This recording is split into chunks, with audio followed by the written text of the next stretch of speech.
तुम्ही या चॅनलवर नवीन असाल तर सबस्क्राइब करा, तसेच लाईक आणि शेअर नक्की करा। मोहोळ नगरपरिषदेने चुकीची माहिती देत पुरस्कार मिळवला। मोहोळ नगरपरिषदेने माझी वसुंधरा अभियानाअंतर्गत बोगस माहिती दिली। दशरथ काळे।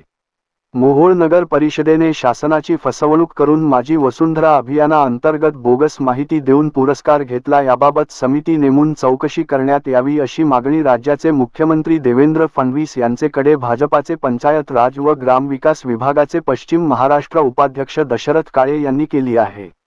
मोहोळ नगरपरिषद 2015 मध्ये स्थापन झाली, त्यानंतर पदाधिकाऱ्यांनी 5 वर्षाचा कार्यकाळ पूर्ण केला। आतापर्यंत प्रशासक म्हणून अधिकारी काम पाहत आहेत। शहराला पर्यावरण पूरक करण्यासाठी शासनाच्या वतीने माझी वसुंधरा अभियान राबवण्यात येत आहे। या अभियानाअंतर्गत नगरपरिषदेला कोट्यावधी रुपयाचे अनुदान देण्यात आले। मोहोळ नगर परिषदेने माझी वसुंधरा अभियान 2.0 मध्ये राज्यात 19वा क्रमांक मिळविला, मात्र तो क्रमांक मिळवित असताना मोहोळ नगर परिषदेची मुख्याधिकारी योगेश डोके, अभियानाचे समन्वयक हर्षल माने, आरोग्य विभागाचे अभियंता अमित लोमटे यांच्या टीमने शासनाची दिशाभूल करणारी माहिती प्रस्तावामध्ये नमूद केली होती। ज्या गोष्टी मोहोळ शहरात अस्तित्वातच नाहीत त्या गोष्टी उपलब्ध केल्याचे सांगून शासनाची व मोहोळ शहरातील नागरिकांची फसवणूक केली आहे। मोहोळ शहरात मोठ्या प्रमाणात वृक्ष लागवड, ट्री गार्डन, रंगरंगोटी, इलेक्ट्रिक गाड्यांसाठी चार्जिंग पॉइंट केल्याची दाखवून मोठ्या प्रमाणात निधी खर्च केला असल्याचे दाखवण्यात आले आहे। केवळ कागदोपत्री कामे झाली आहेत,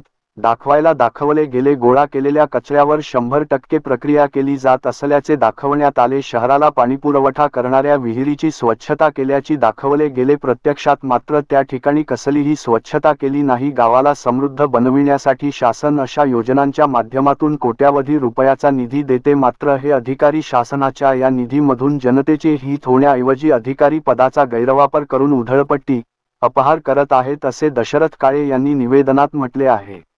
या पुरस्काराचा निधी नेमका कुठे गेला याबाबत माहिती घेण्यासाठी त्यांनी माहिती अधिकारात अर्ज दिला होता। यावर ऑनलाईन पद्धतीने माहिती भरली जाते, त्यामुळे याबाबतची माहिती आमच्या कार्यालयाकडे उपलब्ध नसल्याचे त्यांना कळविण्यात आले आहे। त्यामुळे त्यांनी याबाबत थेट राज्याचे मुख्यमंत्री यांच्या कार्यालयाशी संपर्क साधला आहे व याबाबत समिती नेमून चौकशी करावी व दोषींवर कडक कारवाई करावी अशी मागणी निवेदनाद्वारे केली आहे।